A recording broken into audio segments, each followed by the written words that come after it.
For as long as I can remember, I've had strange dreams. Not the vague, fleeting kind you can barely recall upon waking, but vivid, intricate ones that linger in my mind, haunting me throughout the day.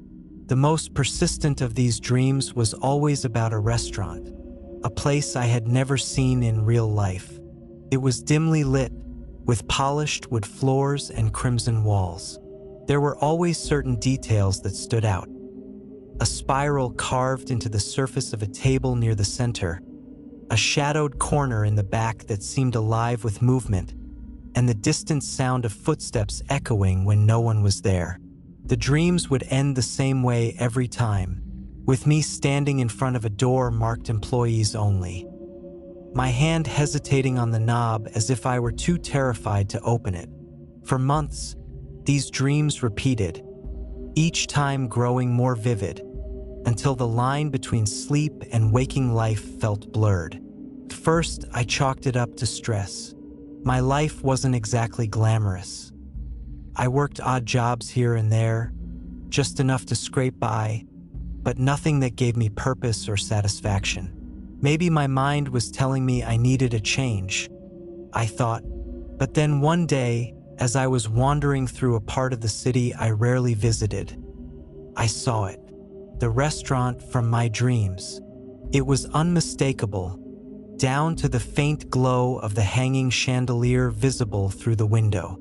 A weathered "Help Wanted" sign hung in the door, and my heart sank and soared all at once. I couldn't explain it, but I felt drawn to it, like some invisible thread was pulling me forward. Against all logic, I stepped inside. The interior was almost identical to what I had seen in my dreams, except now it was real, tangible. I could smell the faint aroma of roasted meat and something faintly metallic that I couldn't place. The spiral on the table was there, etched deep into the wood, and the corner I always avoided in my dreams seemed darker than the rest of the room, as if the shadows were thicker there. I was startled out of my thoughts by a voice, a man standing behind the counter. He was older, with a neatly trimmed mustache and an apron that looked pristine. "Looking for work?" he asked, his tone friendly but his eyes sharp. I stammered out a yes, and before I knew it, he was walking me to the kitchen for an interview. The interview was unique, to say the least. He didn't ask the usual questions about my experience or availability. Instead, he asked if I was comfortable working nights and if I could follow rules without question. I nodded and he handed me a list. "Read these carefully," he said, his voice suddenly serious. "If you can follow these, you'll do fine." He then walked off, leaving me standing in the dimly lit kitchen. I took a deep breath and unfolded the paper, the rustling sound breaking the eerie silence. The rules were neatly typed, the font formal, almost elegant, but there was a coldness to the words. I began reading aloud quietly to myself, needing to hear them spoken to make sense of what I had just gotten myself into. Rule 1: your primary task is to clean the kitchen, but never touch the chef's knife on the center counter. It belongs to him. If you accidentally touch it, immediately slice the tip of your finger and smear your blood on the blade. Immediately leave the area after. My voice faltered as I read this. My hand instinctively tightened around the paper, and I glanced at the counter, spotting the knife. It sat alone, pristine, and gleaming under the kitchen lights, as though daring anyone to approach it. I forced myself to keep reading. Rule 2: a connoisseur may appear as a guest at one of the tables. He will be impeccably dressed, with a pale face and an unnaturally wide smile. You will recognize him by the glint of his knife resting on the table. If he waves you over, do not refuse. Stand a safe distance from the table, bow your head, and say, "Your satisfaction is my priority, sir." He will either dismiss you with a wave or request an item. If he asks for something you cannot provide, simply say, "I'll see what I can do," then retreat to the kitchen. Stay there until you no longer feel his presence. My heart pounded harder with every word. The description of the connoisseur sent a shiver down my spine, the image of his pale face and unnatural smile already haunting my imagination. I tried to rationalize it, telling myself it was some kind of strange restaurant gimmick. Still, I couldn't shake the feeling that it was more than that. Rule 3. The floorboards near the bar are hollow. Occasionally, you'll hear faint knocking coming from beneath them. Do not attempt to investigate, and never, under any circumstances, pry up the boards. If you see one of the floorboards slightly raised, cover it with a heavy object like a chair or stool. Never stand on it. Rule 4. The connoisseur will sometimes leave a note for you. It may appear on the register counter or tucked into a napkin on the pass window. The handwriting is elegant but unnerving, with phrases like, "Tonight went well," or "Your efforts were lacking." If the note is complimentary, bow slightly toward any painting before disposing of it. If it's critical, you may not leave alive. Rule 5. The chandelier drips when he's angry. You'll see red droplets falling onto the floor below. Go under the chandelier and you must shed a few tears. This is so it knows you have acknowledged its anger, and it likes seeing people in pain. If the dripping stops, return to work cautiously. If it doesn't, leave the restaurant and never return. I glanced upward instinctively, though I was still in the kitchen. I could just see the edge of the chandelier through the kitchen door, its crystals catching the dim light. I imagined red drops falling from it and tried to dismiss the thought, but the knot in my stomach tightened. Rule 6. Finally, do not speak about your experiences to anyone outside the restaurant. Those who break this rule tend to vanish. The last person to ignore this warning returned as a part of the dining room decor. Look closely at the ornate chandeliers, you'll understand. My hands were shaking by the time I finished. I folded the list carefully, stuffing it into my pocket as if hiding it could make it all go away. I hadn't taken a full breath since I started reading. My thoughts raced, trying to find a logical explanation. Maybe it was a test, or maybe they had a very theatrical way of training new employees. But I couldn't convince myself of that, not fully. The man who had hired me returned, his sudden presence startling me. He moved too quietly for my liking. "Do you understand the rules?" he asked, his tone devoid of any humor or warmth. I nodded stiffly, unsure of what else to say. He gestured toward the cleaning supplies by the sink. "Start with the kitchen. Remember, do not touch the knife." He didn't wait for a response before leaving the room. I was alone again, the faint hum of the fluorescent lights the only sound. I pulled the apron over my head, tying it tightly around my waist. My jeans felt stiff and uncomfortable, and the shirt I'd worn, a plain black t-shirt, was already damp with sweat. Grabbing a rag and a spray bottle, I approached the counters cautiously, my eyes always drifting back to the knife in the center. As I cleaned, my mind wouldn't stop replaying the rules. I kept glancing toward the bar area, half expecting to notice something odd. Who or what was the connoisseur? Why couldn't I specifically pry up the floorboards? Why was there a rule even about that? And what did they mean about the chandeliers? My grip on the spray bottle tightened, and I realized I was holding my breath again. A sudden creak from the dining room surprised me. It was faint but distinct, like the sound of footsteps crossing old wood. I set the rag down and took a step toward the door, peeking through the small window. The dining room was empty, or at least it appeared to be. The tables were set, each with a spiral design etched into the wood. My dreams flashed in my mind, and I felt a cold sweat break out on my forehead. The spiral, it was exactly as I'd seen it. Shaking my head, I turned back to my work, focusing on scrubbing a particularly stubborn stain. The knife glinted under the light, and I caught myself staring at it again. I could feel its presence, almost like it was watching me. My fingers twitched, and I pulled my hand back instinctively, as if it had been burned. I couldn't let myself slip up, not on my first night. The sound of a chair scraping against the floor in the dining room snapped me out of my thoughts. My heart pounded as I turned toward the door again, my feet moving reluctantly. I didn't want to look, but I couldn't ignore it either.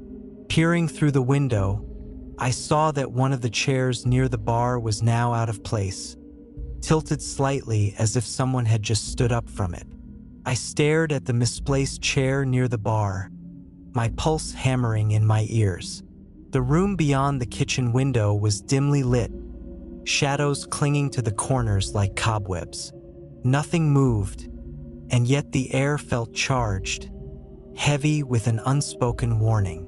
I wanted to turn away, to focus on the task at hand, but the chair was a stark deviation from the pristine order of the dining room.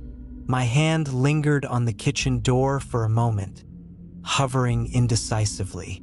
The rules hadn't mentioned what to do about chairs, but I couldn't ignore the eerie stillness that followed the scraping sound.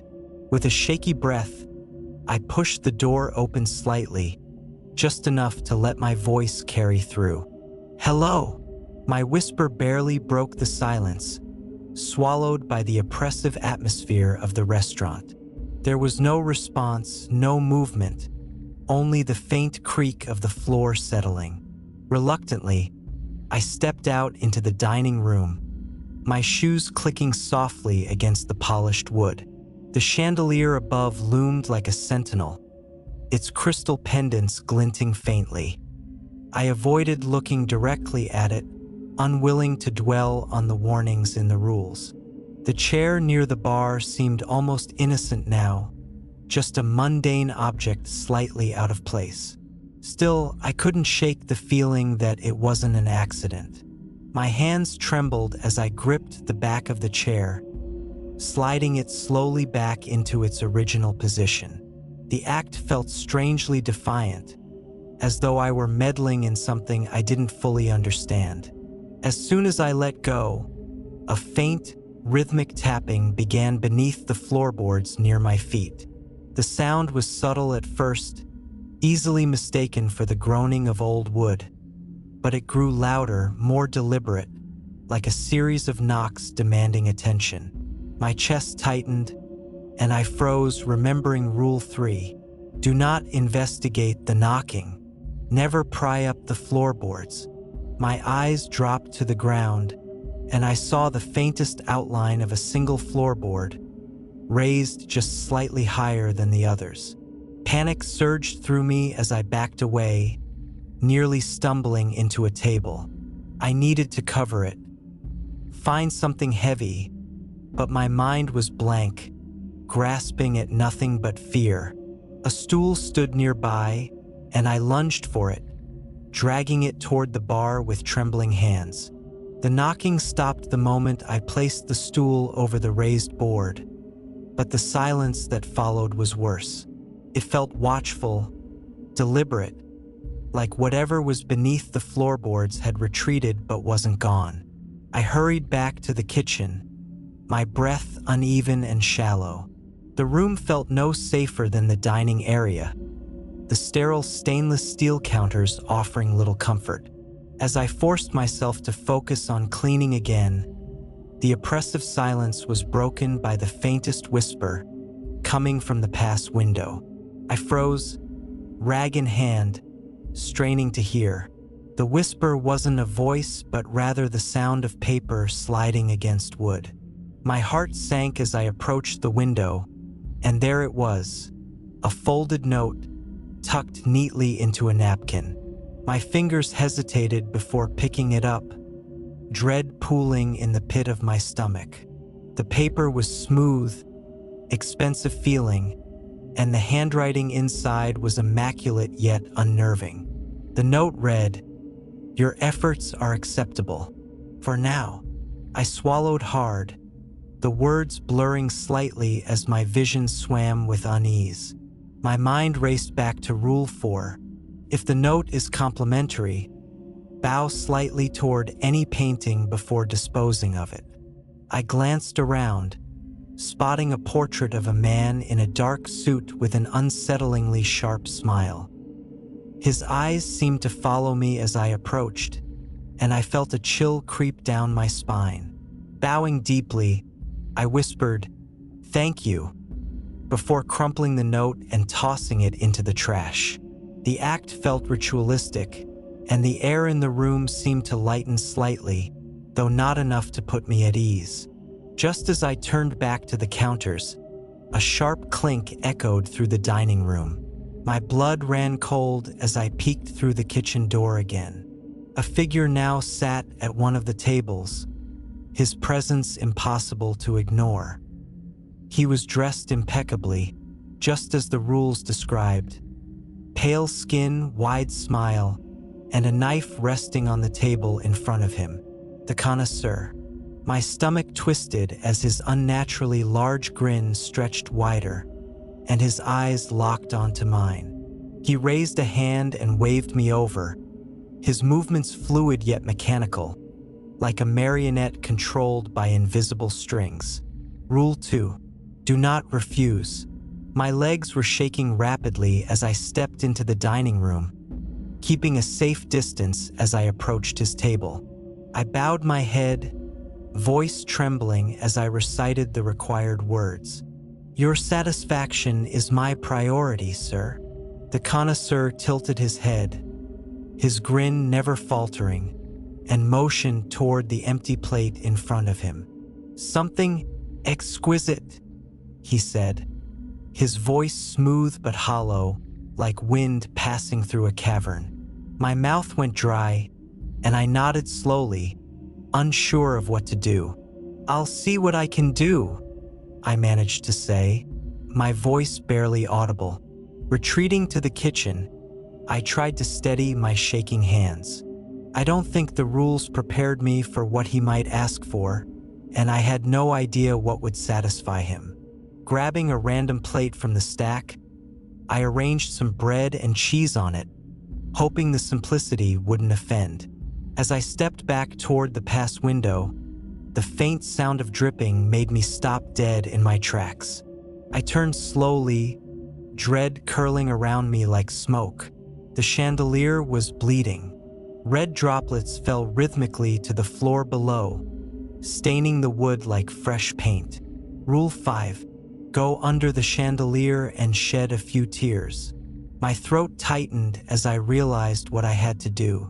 Placing the plate on the counter, I forced myself into the dining room, each step heavier than the last. The connoisseur's gaze followed me, his grin unwavering, but he made no move to stop me.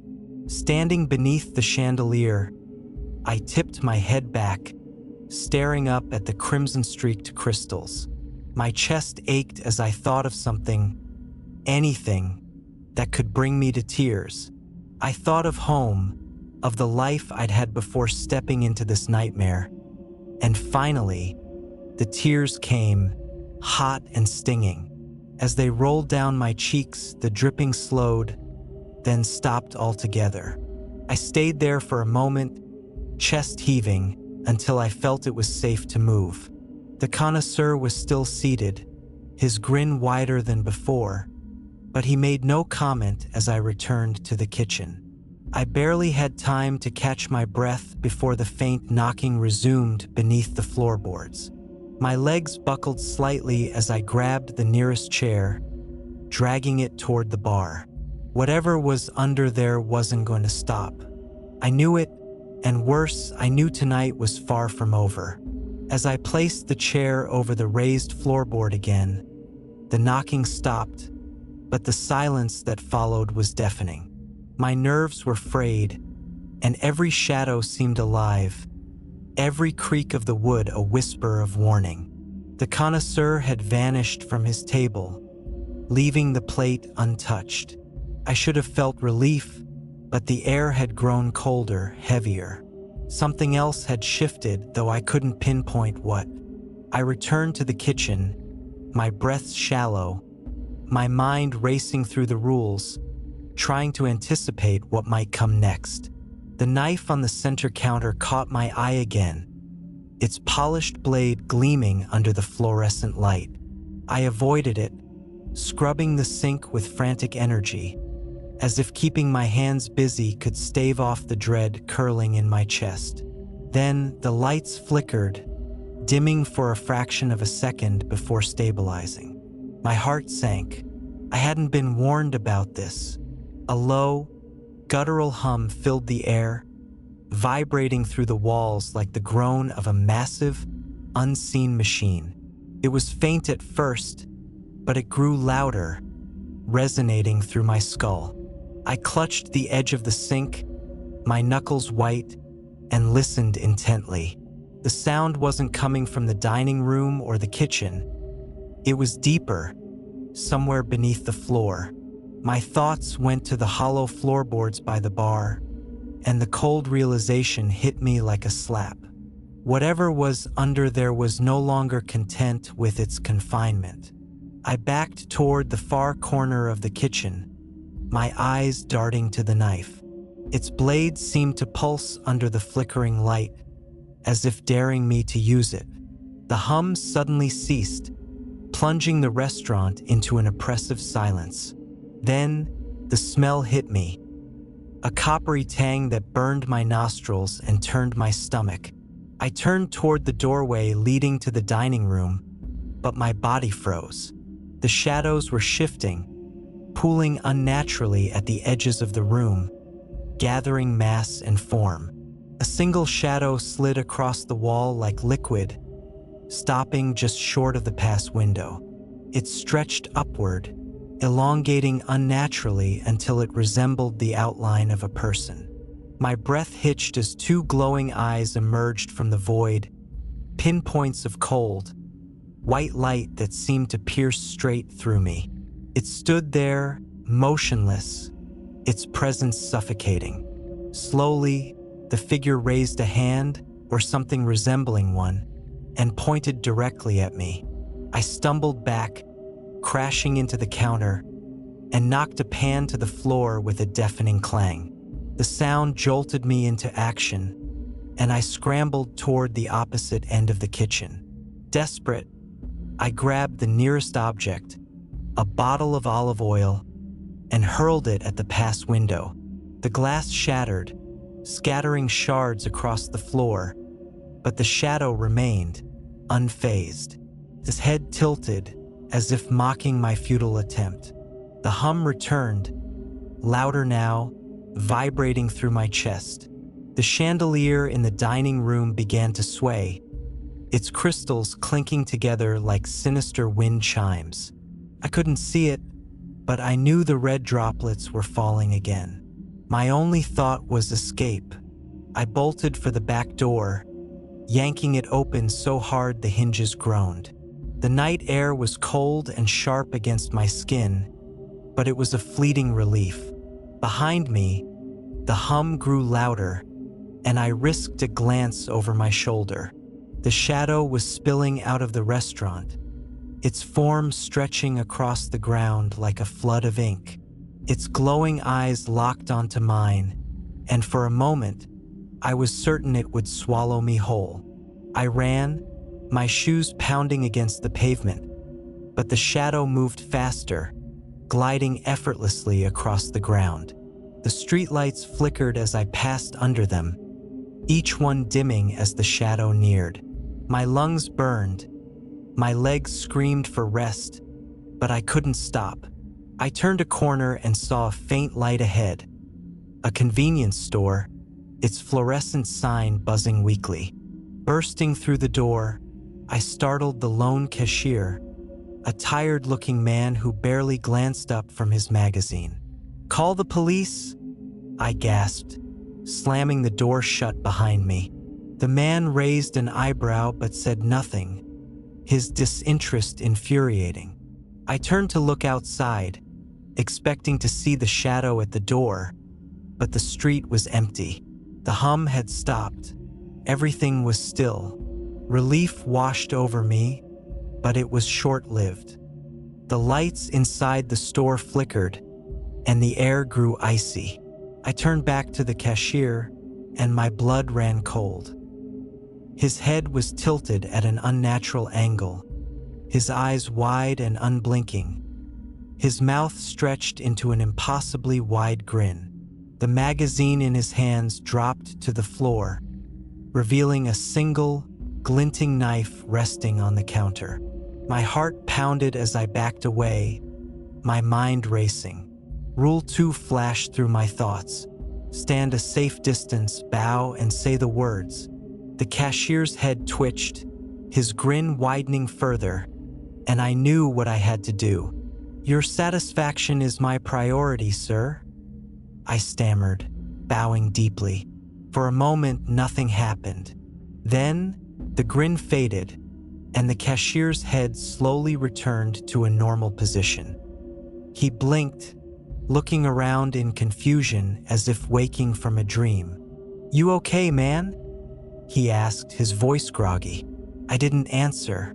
I turned and bolted out of the store, sprinting down the street without looking back. The restaurant was far behind me now, but I knew I wasn't safe. The rules had been clear about one thing: never speak of your experiences. But how could I not? How could I carry this weight alone? I slowed my pace as the first rays of dawn broke the horizon, painting the world in soft, golden light. The hum was gone, the shadows had retreated, and for the first time in hours, I felt like I could breathe. I didn't stop running until I reached my apartment, locking the door behind me and collapsing onto the floor. My body was safe, but my mind was shattered. As I sat there, trying to convince myself it was over, I noticed something out of place. A single note tucked under my door. My hands trembled as I picked it up and unfolded it. The elegant, unnerving handwriting was unmistakable. You didn't finish the night. We'll be seeing you soon. I'm writing this as a warning, though I know it seals my fate. Rule 6 was clear: never speak about your experiences. I've broken that rule by sharing this story with you, but I couldn't keep silent. The restaurant is still there, waiting for its next victim, and if you ever come across it, you need to stay away. The rules are not a game. They are a trap, a set of bindings meant to keep you alive only long enough to serve whatever lurks within that place. As I write this, I feel the weight of my choice. I've sacrificed myself to ensure you understand the danger, to make sure no one else steps into that cursed kitchen or feels the shadow of the connoisseur's gaze. But now, I can't shake the feeling that they are already coming for me. The air in my apartment feels heavier, colder. The lights flicker more often than they ever did before. I hear faint knocking from the walls, and my reflection in the bathroom mirror seems to linger a second too long, watching me with an unfamiliar glint in its eye. I know I won't be here much longer. The note under my door made that clear. We'll be seeing you soon. Maybe I'll vanish like the others, or maybe I'll join them. My face immortalized in one of the chandeliers or painted into the shadows of the dining room. I don't know what form my punishment will take, but I can already feel it closing in. If you're reading this, consider it my last act. Don't try to save me, and don't investigate the restaurant. It's not worth it. Let my story serve as a barrier, a signpost warning you to turn back. I don't know if anyone can escape their grasp entirely, but I can only hope my words have bought someone, somewhere, a chance to avoid this nightmare. My time is short now. I can hear faint humming in the distance, a sound that shouldn't be here, creeping closer. It's them. It's always them. And I can only hope that you'll take this seriously before it's too late for you to.